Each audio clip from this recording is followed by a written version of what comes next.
All right. Groove Nation, Terno Recordings, this is Pop. Our guest today on Cold Brew is someone who is quietly one of the most influential figures in the Philippine music scene, only for the past 3 decades. His musical ear makes him one of the best spotters of talent this side of Alan McGee. He is no myth, but this man is a musical impresario and legend, a man I am proud to call friend. Without further ado, the great Toti Dalmacion. Good evening, Toti. How's everything? I'm good. I'm good. Yeah. You just Thank- remind. I'm sorry, you were saying. I'm I sorry. just said reminded me that I'm old. Well, so am I. Mag-Gen X tayo, no? But thanks for agreeing to appear on the show. And, this is something that I've always wanted to do, feature you. I've not done that yet in any article, but I guess here in my podcast in Cold Brew, I'm going to get that opportunity to interview you. But first and foremost, the new Up Dharma Down, the new UDD album is out on vinyl. And what has been the Yes. response to this as opposed to Capacities? It's pretty much the same. It's the hardcore Dharma fans, of course. From the first day alone, were already scrambling and things like that. But of course, by like a month or so, it's tapered down, but it's still ongoing. People are still buying, but I don't see that much change. And I thought there would be some changes considering it's been Capacities is about 8 years ago. Mhm. So I thought maybe, the vinyl audience would have gotten bigger, but it's pretty much the same. And the fans obviously will buy whether they have a turntable or not. But but saying that, of course, we're in a pandemic, so it's not really something that's that important for some. So, and that's expected. So. I actually agree with that. No? And I do know a lot of people who used to buy a lot of records. They've sort of tapered off in terms of their purchasing vinyl right now because a lot of people have lost their jobs as well. No? But that's an astute observation. But, I remember I talked to you when Capacities came out and you were, I'm not sure if surprised or upset that in the backsellers market, it was fetching for 5,000. How do you feel about that? Is it good? Is it bad? Well,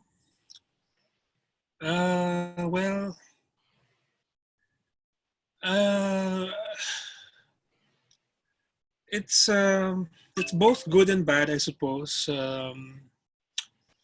Bad that, of course, when we put out Capacities, I wasn't in this mindset of trying to screen or whatever.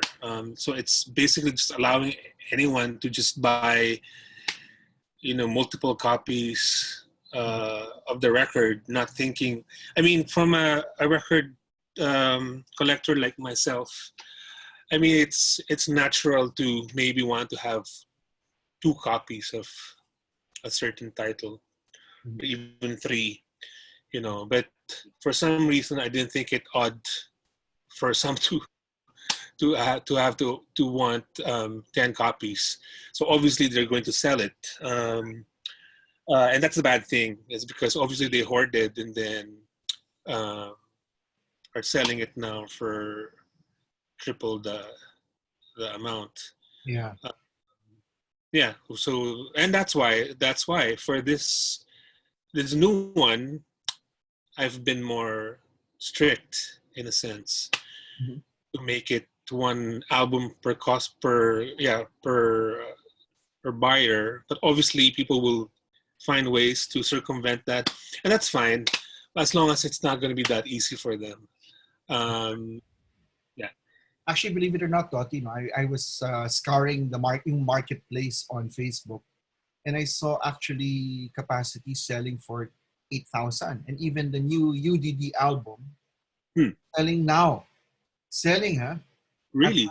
5K. Yeah, I saw it yesterday, and I did a little asking around, like, can I get a discount? You know, just seeing lang how far they would go.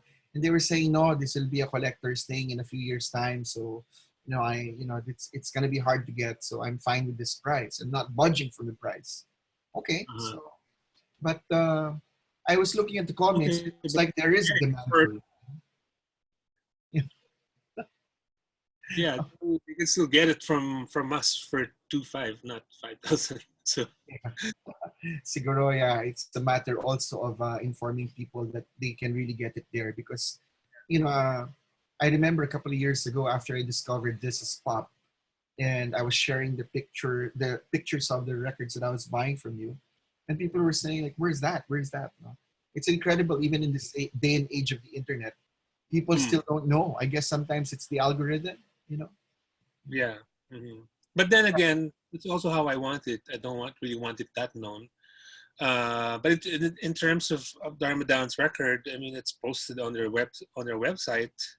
We've announced it on IG and on both platforms that it's out, and you just need to email because I'll give you directions on how you purchase it online.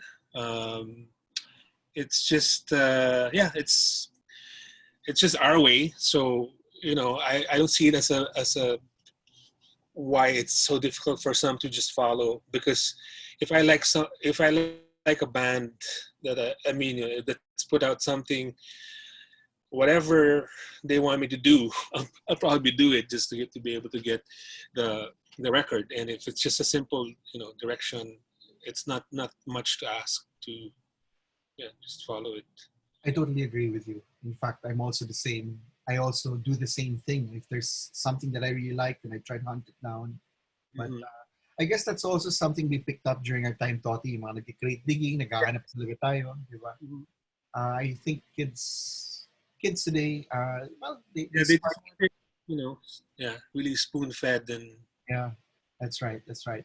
I want to ask you, was Definition Records the precursor to Terno? And aside from the Mutual Admiration Society, and I love that album for its collection of twee bands that we had at the time. No?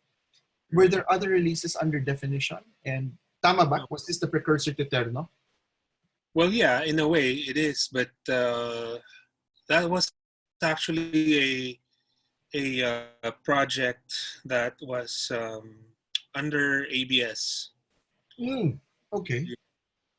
At first, they were open to the idea of putting out or putting up an independent record label, um, and so for some reason, they were convinced initially, but then, of course, they couldn't wait. So they cannot uh, nurture, so they want uh, uh, profit right away, and so that's why. A quick turnaround, huh? Okay. Yep, that's why. So it didn't really. Yeah, it only released that one CD. That's about it. I see. Okay. Yeah. So, how long did it take? Were you decided at that point, like, okay, I'm going to do this my way, the way I think it should be done. So I'm going to put up Terno. Was that how it happened, Toti? Well, yeah, pretty much that's how it happened. I just don't know don't remember the time frame, Mhm. whether it was right away or something. But it's inevitable, I think, for me to do this because it's the only thing I know. I mean, or at least I know it like the back of my hand.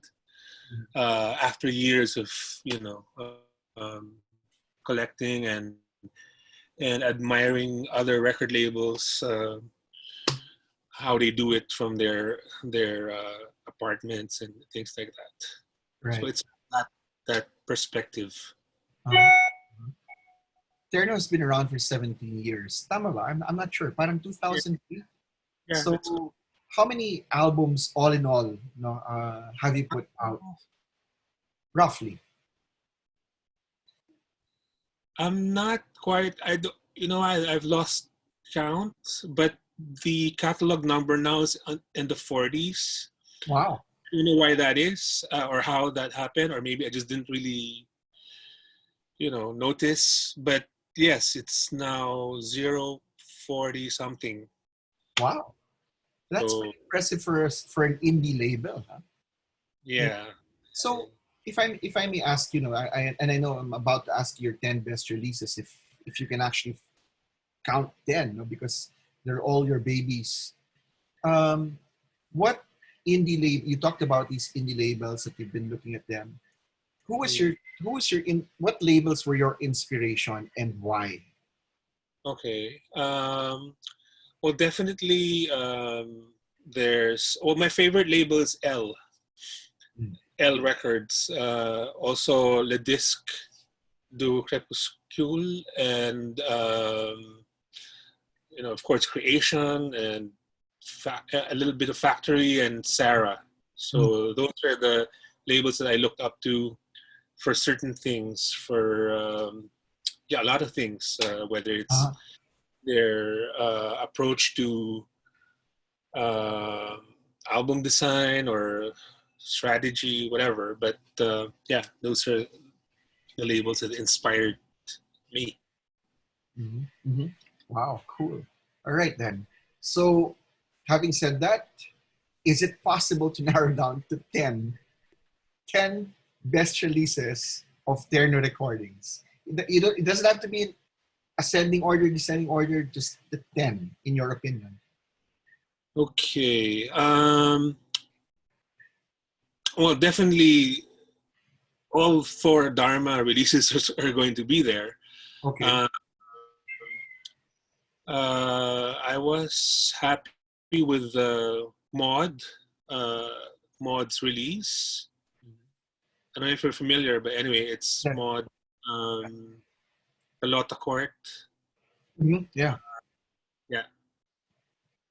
As well as That's sick. Street Circus. Pop, yeah. I love that album.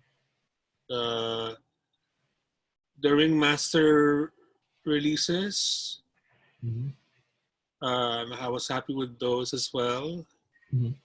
Uh, Lenses, or you used to be Yeah. hidden. Yeah. Um,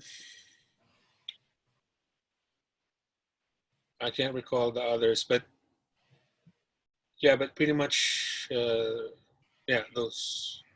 Toti, can you take us through that process? Do you scout? 'Cause you've got quite an ear and an eye for talent. Do you go around, and if you do go around, how many shows do you watch as much as possible in a week?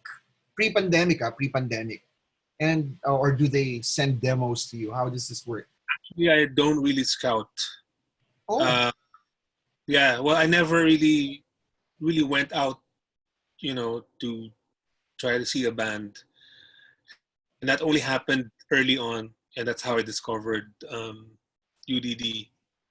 okay, But most of the time, it's recommended. Um, it's the bands who are on there recommending their friends, okay. and if I like it, then yeah, okay, why not? That's pretty much how it was done.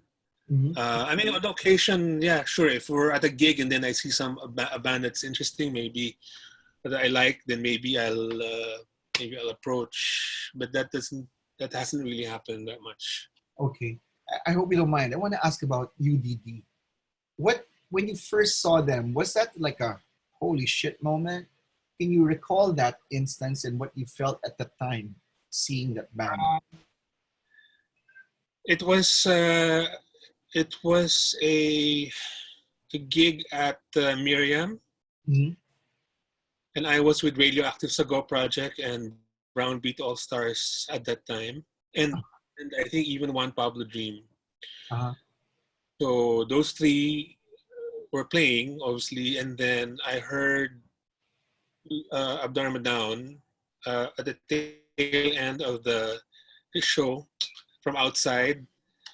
It wasn't a, it wasn't a wow, really wow moment. but I just thought they sounded different. Mm-hmm. I mean, not different from what I'm used to, but different from most Filipino local bands that were around that day, during those times. Uh-huh. Uh-huh. All And right. yeah, that's what attracted me to them, to wherein I approached and I gave my card. And at first I thought it was just a cover of an Erica Badu track or something, but yeah, so there I approached and I gave my card. Right, right.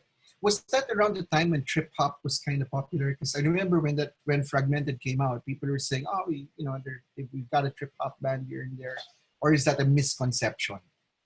That's a misconception because, well, for one thing, trip hop was around, well, at least for me, it was 90s, like late 90s, mid to, yeah, more mid 90s, Right. early to mid 90s, yeah, like Portishead Mhm.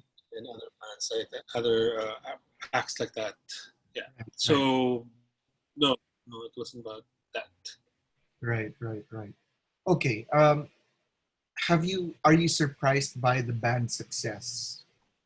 And I think I was living abroad at the time, and I asked my brother to get me I would just give him money, send him money, and just buy every band that you could find out there. And he sent me Fragmented, and I was just blown away Mm-hmm.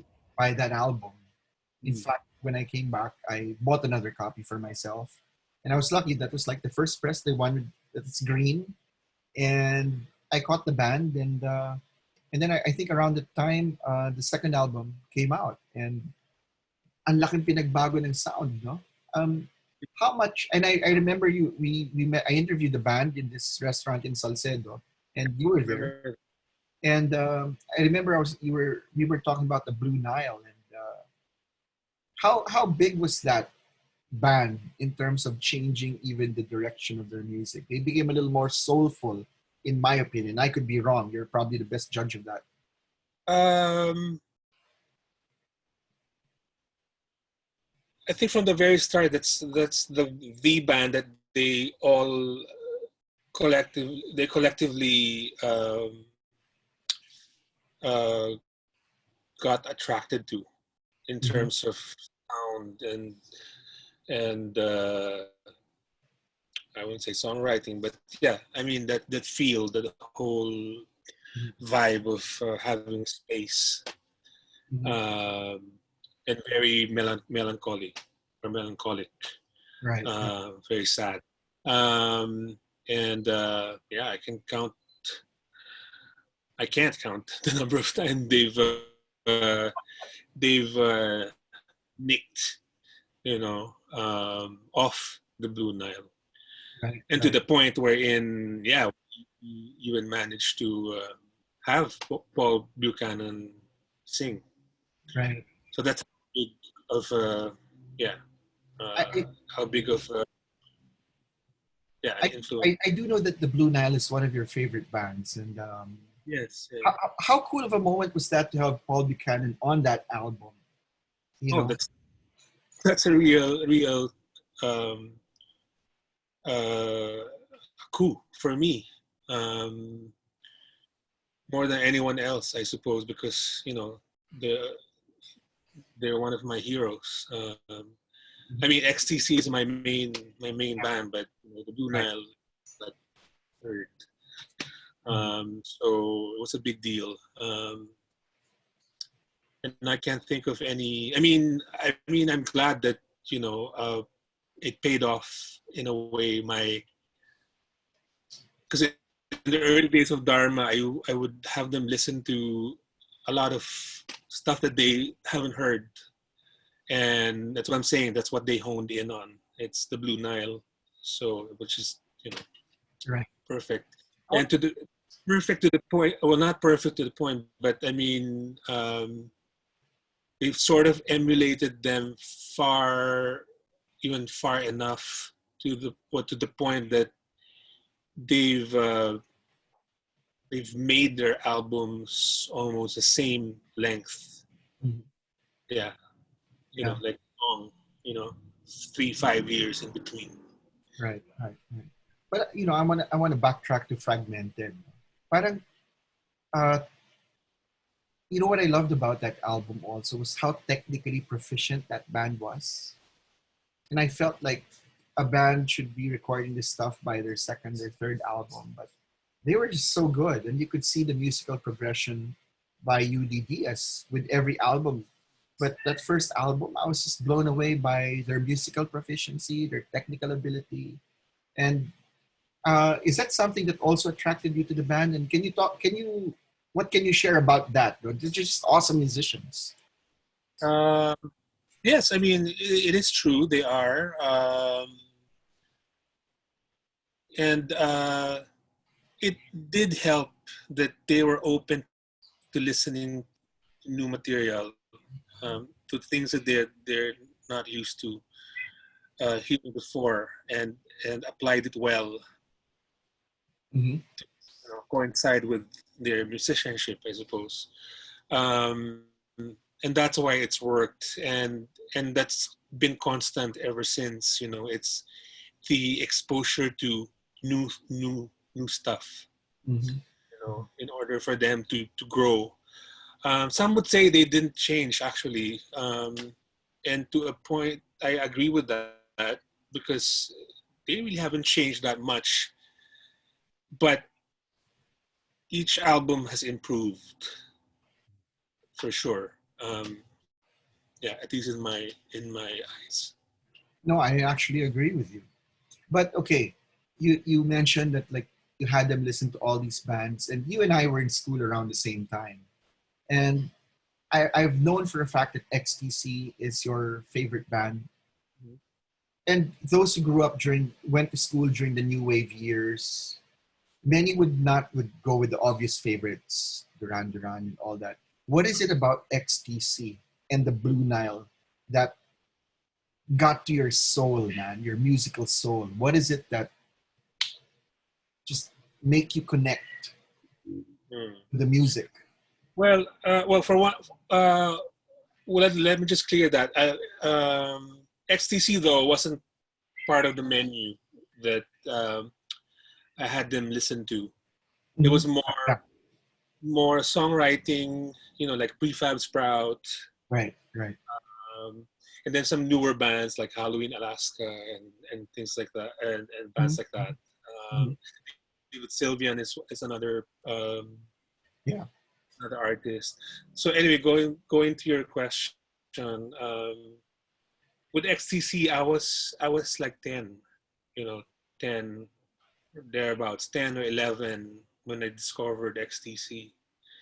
And it was just the right timing, I suppose, because prior to that, I was I was just like any other I was just like any other kid, um, during that time, or even now, when you go by trends. Mm. So the trend then was more like jazz fusion, Mhm. WK FM stuff, which I adored and I bought as well. But and then this was the um, the step up to to to top 40 Mm. at that time. So I started off obviously with just your general general stuff, stuff that your uncles and your parents listen to, Mhm. and then yeah, top 40, Casey Kasem, really just top 40, and then I discovered, and then the trend was jazz fusion. So I was into that, and then from that from that point on, um, my aunt who lived in London sent me some tapes of acts like Lena Lovitch, Yeah. and I've been reading magazines as well. At the same time, it's more like American magazines, but they were featuring, you know, uh, yeah, bands like XTC, The Clash, The Jam, and so it was getting interesting for me the way they looked, the way they had attitude, and things like that. So the moment that the local record companies here released some on cassette, then I jumped onto it, and XTC more or less reverberated me more than any. I just I don't know. It just I just connected with them musically and songwriting wise, Right, right. because it wasn't really punk punk like Mhm. 3-chord punk. They were a little bit more than that, Right, so they could actually play, and the songwriting is something else. So and that's why. So right. Was that the best of British punk and new wave volume one? Was I that? actually discovered XTC through Times Square, Oh, the okay. soundtrack. Right, right, right. Yeah, that's a Yes, one soundtrack. best punk and new wave album back then as well. Right, right. Yeah. But it was more take this down. That was the XTC song that I was introduced to, Wow. and then when Black Sea came out, then yeah, that was the. I mean, sorry, Best of Punk and New Wave came out, and they had the track there as well. I forget what track that is. Maybe Sergeant Rock. Maybe I don't know. Yeah. But yeah, it was Black Sea. That was the main album that introduced me Right, right. album wise. Uh-huh. Actually, there's an album that you have in your store right now, The Machines.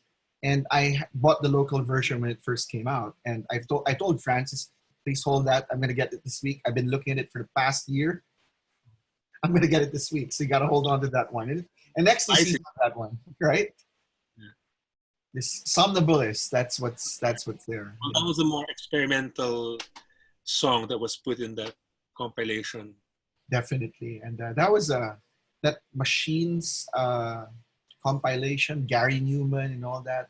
It was, that really struck me. And I heard that even before I heard Joy Division. And I was just like, whoa, what is this? Yeah, that's why it was an exciting time because it was new, Yeah, something I new. think Being Boiled was on that album and all that. So, it's still in here. That's why when I saw it in your shop, in fact, I messaged Francis, hey, is it still there? Because I'm going to get it this week. Finally, I'm going to get it. So please hold on to that for me. All right. Um, when did you feel that you wanted to make music your life? Because for as long as I've known you, and for those watching, when Toti got married, he created a mixed tape, except it was on CD. When he married my office mate, Sirika, and I was with her at Studio 23. And he gave me a copy of the soundtrack to their wedding, and I still have it. I think I showed it to you a couple of years ago. That I still have it, and I've held on to everything that I've bought from you and you've given me. So thanks for that. No? But Hmm. when did you feel that you wanted to make music your life? And I could be wrong, but because as long as I've known you, it's always about music. Whether it's Groove Nation, Terno, the Japanese bands that you bring in, all that. Hmm. Um, I don't think it was a. It's nothing. It's not a conscious effort or a plan. I didn't. I never had a plan for my life with my life.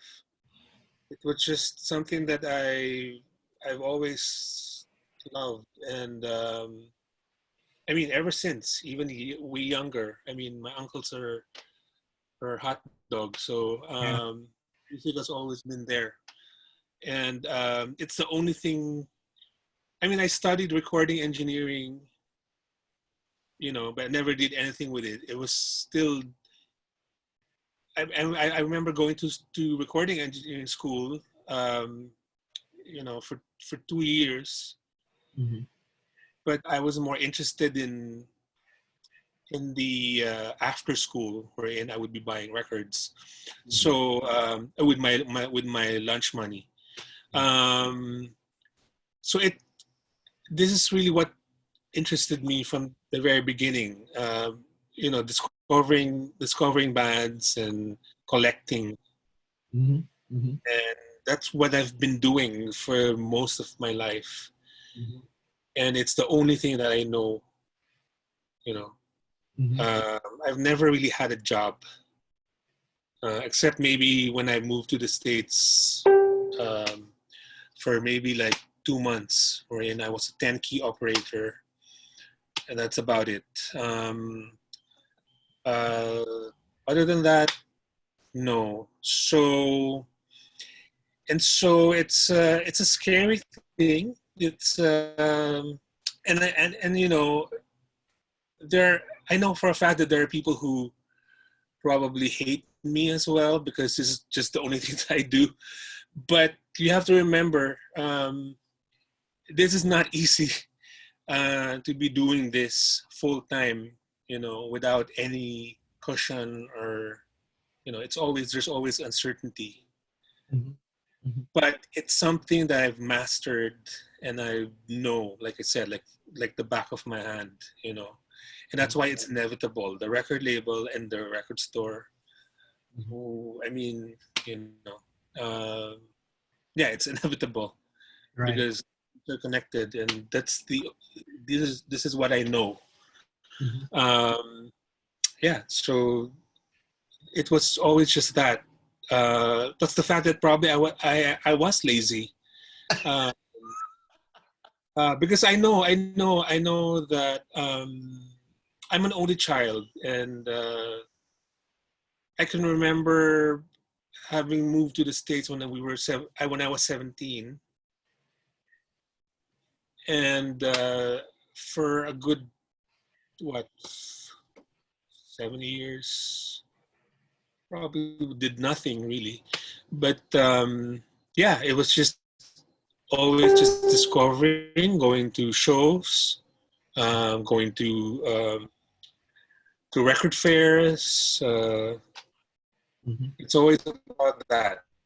Yeah. And I'm very thankful for having parents that supported me all the way, especially my dad, who when I wanted turntables and a mixer, Mm-hmm. yeah, gave me those and allowed me to DJ. Well, I was DJing here already, even before Yeah. Yeah. moving in high school. I was already DJing. Um, but yeah, I mean to have provided me with the tools to further Mm-hmm. my interest. Mm-hmm. Yes, I will always be grateful, and I wouldn't be who I am today if not for that. Actually, what for those watching, what I've never said this to Toti, and I knew Toti back then, but not very well, because I was following what he was doing, and he was a huge inspiration in terms of discovering new music. And it seemed like whenever I was talking to him, there was so much that I didn't know, and he was such a huge inspiration in me looking at all these indie bands. And now I manage a few bands of my own. I have my own small indie label, although I've not put out anything in the last 2 years. Diba? But he's been an inspiration for people who absolutely love music and can make it work for them. No? But okay, and first of all, Thank, I'm proud of you, Pare, for what you're doing. Like I thank you. said, and that's not sucking up because you're a friend. I think that you're one of the influential figures in the local music scene and have been not just through your bands, even the stuff that you put out, but even your being a show promoter yourself and introducing Filipinos to even all these bands in Japan that no one knows about. And I think it's great, no? But I'm going to take you back to that moment when you fell in love with music. And I know you mentioned your uncles, the Garcia brothers, who were in the legendary Hot Dog Band. Did you know them at the time as a kid of what they had done? Come up with all these opium classics. And Oh, yeah, you, definitely. uh-huh, uh-huh. Because I And was in grade school when they were, well, they weren't even at their peak, but yeah, I mean, they had hits left and right. And I was with them during all the school tours and the tours around the country. because my mom used to manage them. Mm, okay. So I was always with them. Mhm. I would skip school, in fact, and Mhm. I was allowed. Uh, yeah. Okay, when they passed away in the past couple of years, I remember you penned some touching tributes on your Facebook page. Aside from following them all over the country, what did you learn from your uncles that you apply to whether you're being a manager for your bands, someone who has his own indie label and his own record shop? What did you learn from the Garcia brothers? Uh, that you really have to do your best Mhm. in whatever you do, because they do their best to, you know, uh, to be a cut above the rest, in terms of songwriting and music. I mean, I think they're quite underrated as well. And I don't think people really realize how much of a huge influence they are, and they're not as celebrated because most people think of just uh, Ani Batong Bakal. I mean, the Mhm. disco portion. Yeah. But really look back from like early on 74, 75, Ikaw Miss Universe and Yeah. and Panaginip and a lot of songs that were on the radio that your mom and dad or your uncles probably were listening to. Yeah, they were different from what was out then. Mhm. The way they wrote their songs, it was tongue in cheek and what was going on at the time, Mhm. whether it through whatever streetwise, as far as lyrics and things like that. In fact, I think they made Tagalog songs more appealing because at the time it was mostly foreign Right. songs on radio. So the way they approached it was, yeah, to combine what was how the teens back then Mhm. spoke, which was combination of English and Tagalog. So that's why there are some of that, and yeah, and just Pero, terms here and there. pero Toti, di ba? I mean, they are credited with the Manila sound, di ba? And my copy of Unang Kagat is one of my most prized possessions. And Yeah. I'm happy I got it as a kid, and I'm happy that I still have it, and I love it to pieces. So props to your uncles. That was one wonderful music they created, timeless in my opinion. And yeah, I think they deserve more props than that. No, but I No, I don't. mean, you recognize them and you know the Manila sound term, Mhm. which actually was coined to sort of showcase them or they represent, Right. right? Um, yeah, but I think it got muddled when the Yeah. OPM term came in. So that's what I'm saying.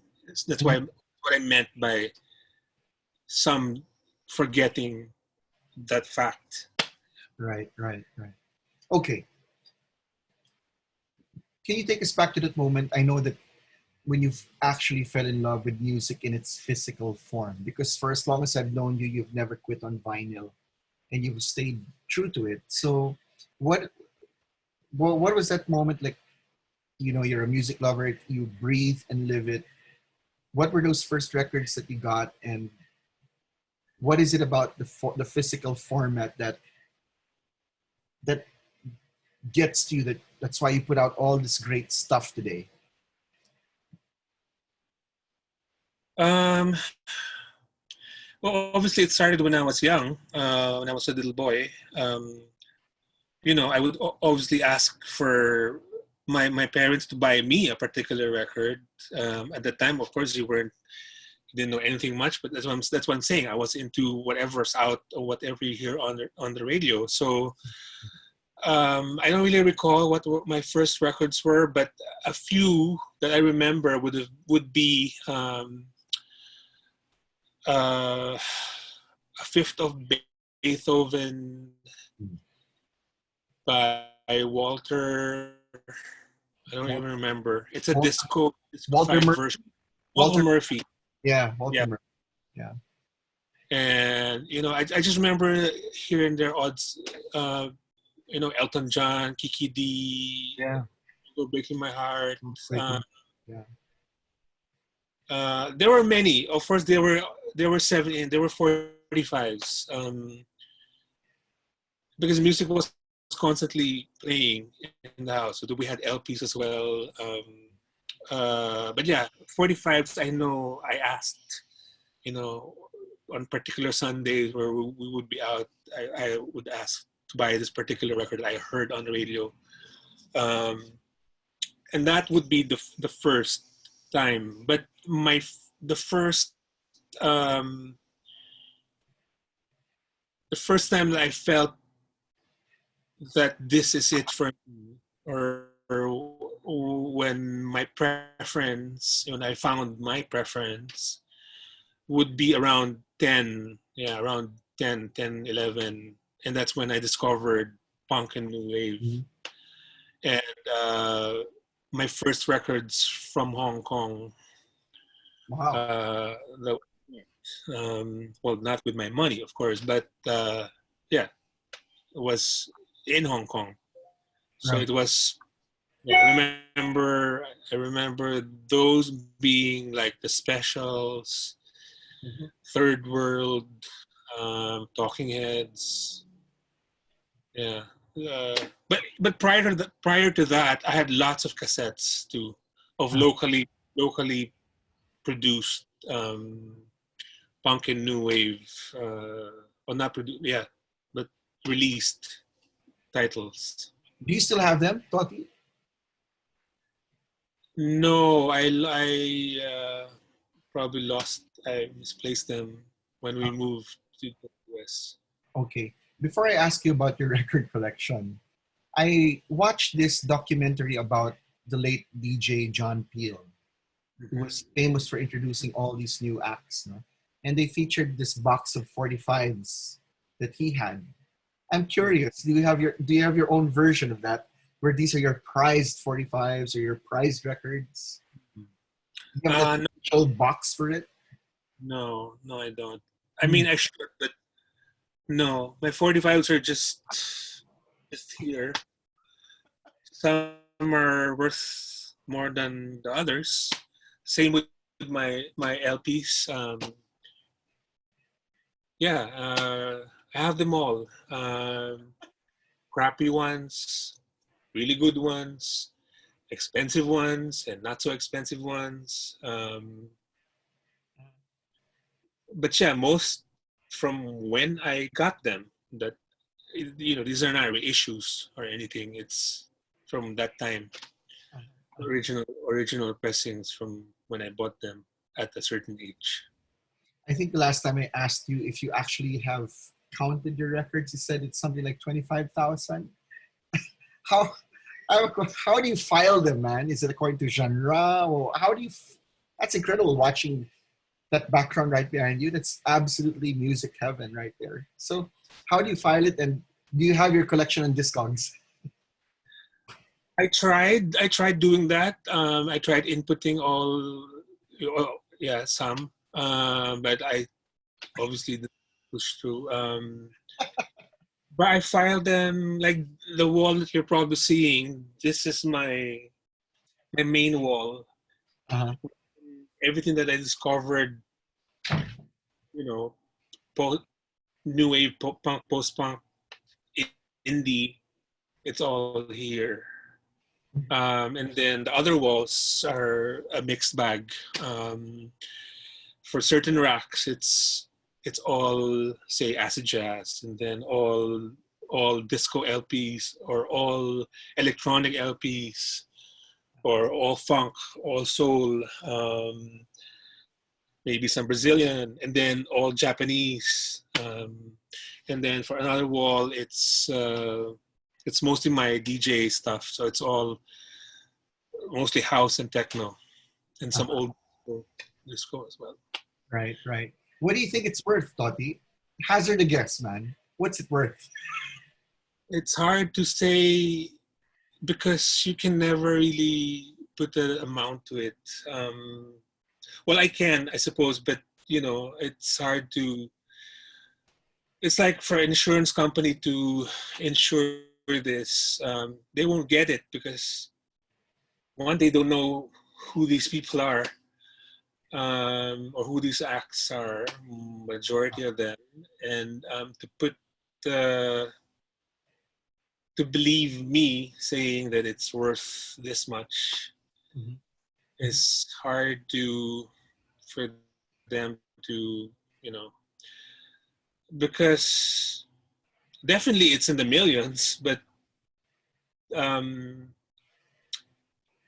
don't think you can, even if you gave me 10 million for this or 6 million, maybe it's worth more, still worth more than that because of all the time of all those times that I, had to carry boxes of records, which I do up to now, when I buy for the shop, which most people don't see, but I lug 60 to 100 pieces of records at my walking hill, in Tokyo or wherever I am. Right, right. So it's all that hard work put into it, research, and just discovering, knowing where to get them, knowing where to find, or having discovered certain pieces for almost nothing or in their worth more than that. It's a lot of things. So yeah, you can never, I mean, it's insured for X amount, but yeah. As a crate digger, do you have any cool and memorable anecdotes when doing so anywhere in the world? What are cool stories that you can share, Toti? There's a lot, but one thing that's really annoyed me is another Filipino telling a Japanese person not to help me. Which I never ask for any help anyway. When I dig or when I go to another place, I mean, I do my research on where to go and things like that. I don't need someone's help really, but it has happened, which I thought was really ridiculous. Because I will find about it anyway. Right, right. Know where to go, so it's not even anyone can go online, can go somewhere and do their own research. Right, right. Find it eventually. So, yeah. I'm curious. Just a few more questions about your collection. I've seen on display like either test press or I remember Prefab Sprout, Jordan the Comeback that you had it there. Are there any master tapes that you've purchased as a collector and as a music enthusiast? No, I'm not that type of a collector where I would pay huge amounts just to get an acetate or a test press of a certain item, certain release. Maybe, I mean, I'm not saying I won't really do it. Maybe I will at some point or for a certain something, but I've never done it. It's just me being lucky that I'm able to get something, and it turns out that it's a test press or a white label of a particular release that's good or heralded. Yeah. As someone who listens to a wide range of music, have you gone for really like the unusual types? Like I know there are some people who actually dig Thai music and all that stuff. How how far do you dig to? I mean, what other unusual genres do you get into? And then like, oh, you gotta listen to this stuff. Okay, here's the thing. Yes, I have my main thing, which is like I said, the post-punk indie stuff. And then I listen to all sorts. Obviously, everyone knows me. I like house and techno. Mhm. So those are the main ones. And then the rest is a given. I listen to almost everything. But I am not really attracted to world Mhm. music. Mhm. It doesn't really appeal to me. This whole resurgence of discovering certain genres, Western genres, but done by our Asian neighbors. Mhm. Um, some I like, but some I don't really go out of my way Mhm. to get. Mhm. It's interesting. If I find it, if it's in front of me, I might buy it. Mhm. Or if it's offered, if I see a listing of, say, Korean funk and boogie, then yeah, sure, I buy it. Um, I am interested. I got interested in Japanese city pop and AOR and boogie the past 3-4 years. So it's not it's uh, it's not that it's out of the question, but yeah, but I don't really go out of my way or to really search for something that I haven't heard of. There are times when I probably would be listening to Japanese traditional music or some Middle Eastern something, but rarely does that happen. Right, right, right. Some of our fellow collectors are also watching. I think one of them is your classmate in high school, Noel Francia is watching. Some guys like Mike Ducusin is watching also. Sila Omeng are also watching. Mga ibang fellow vinyl lovers andito nanonood sila. No? We just have a few more questions for Toti here in this episode of Cold Brew. You've been producing shows for quite some time. What are the most memorable shows you've produced and why? What made it special in your opinion? Um, I think they're all memorable for me. It's just in a matter of degrees. They're all memorable because every show has that certain something. And it's not just the show itself, but when the artist is here with me, some artists we connect. For example, like Prep, we Mhm. connect because they are also record collectors. They like Japanese city pop and anything beyond 81 is crap. Things like that.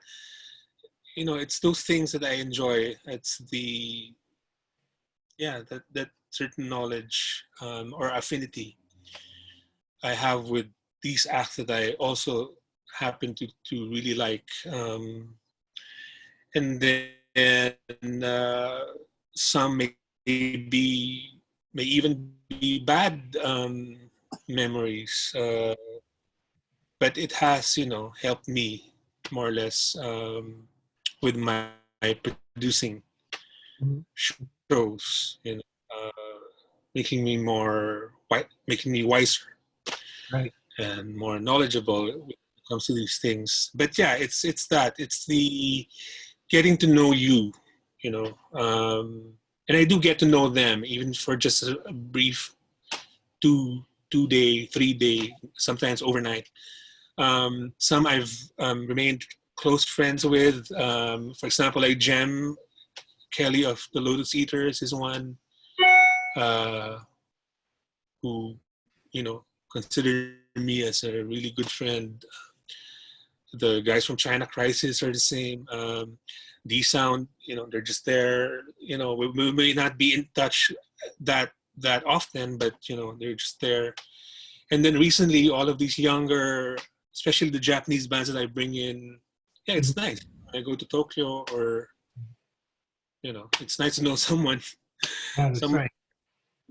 who might help me out with something. I'm curious, Toti, I hope you don't mind me asking. You mentioned D Sound. Was that the connection that allowed Army to guest on their album? Unicorn? Yes, yes, yeah.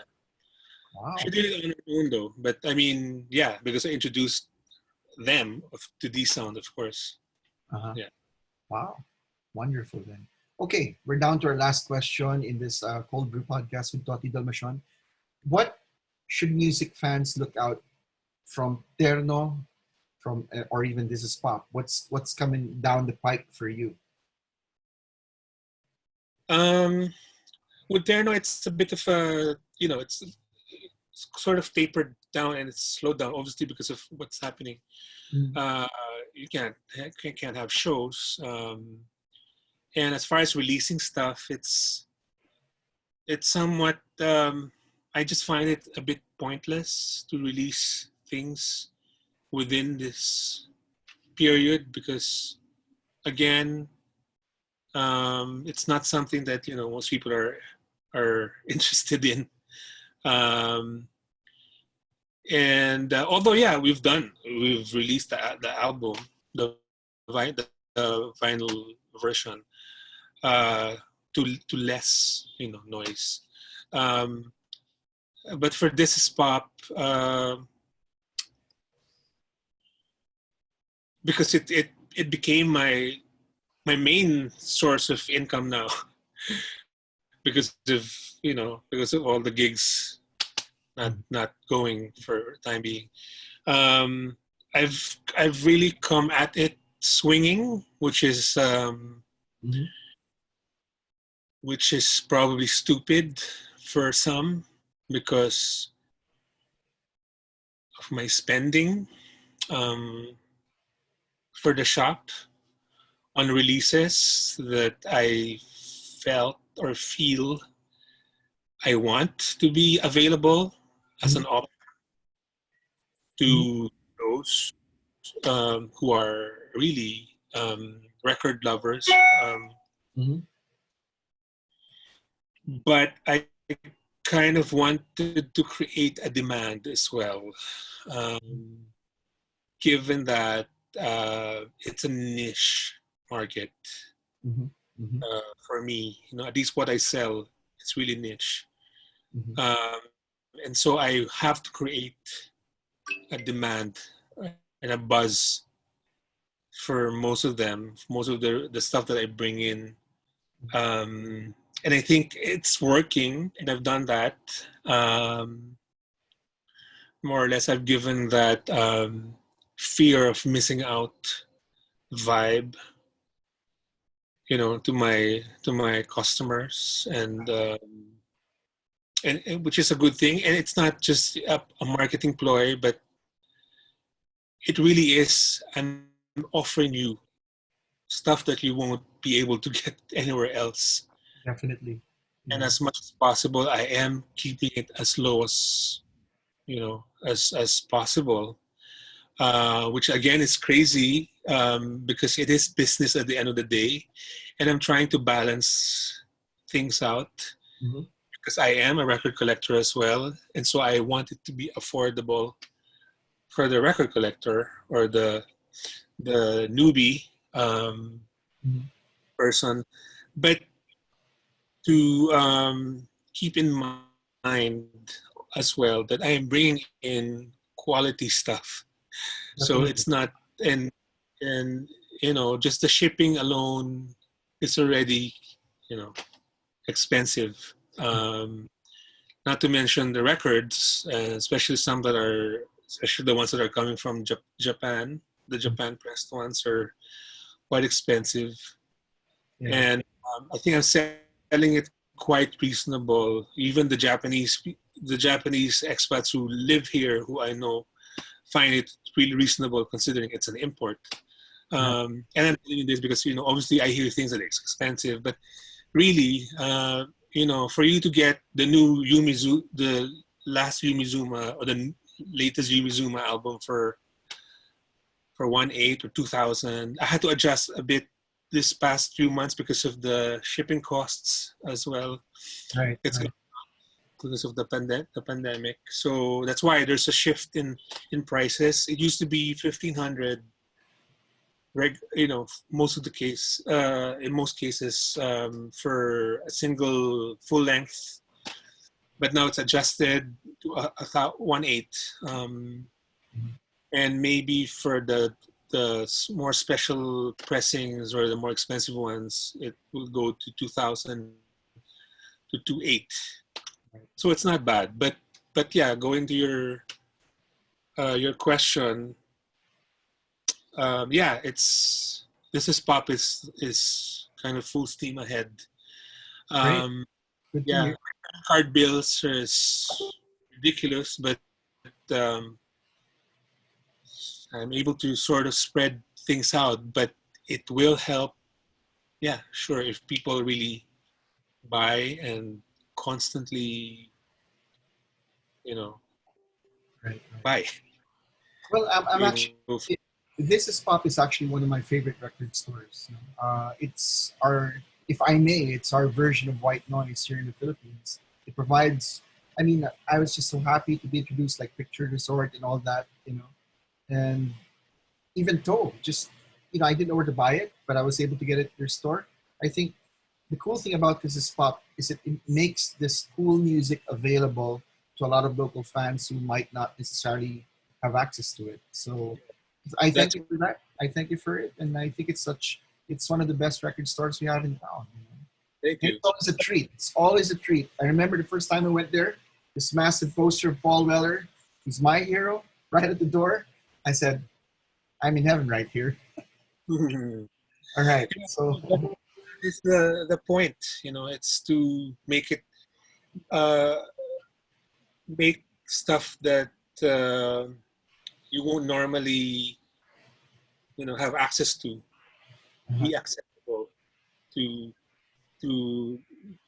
really really hardcore music lovers, the ones who really are adventurous right, right.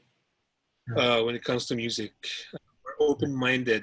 I think that's what I'm trying to do, is to provide them that option amongst the number of record stores here. I mean, I think everyone has their own character, so I leave the rest to them. But this is pop is this. It's yeah. Well, as I said, it is one of my favorite shops, and it's always a treat going there. Sometimes I'm afraid to go there because there's a lot that I like, and I have to pull myself away because I just buy a lot. But nevertheless, I thank you because it's such a great shop to go into, and there's always something for everyone over there. So, Toti, I want to thank you for your time, and it's. I just want to congratulate you on your endeavors, and I wish you all the best in continuing everything from Terno. And Terno, in my opinion, is a game changer in terms of indie record labels for Filipinos. I think in terms of quality, the eye to detail and quality is unmatched.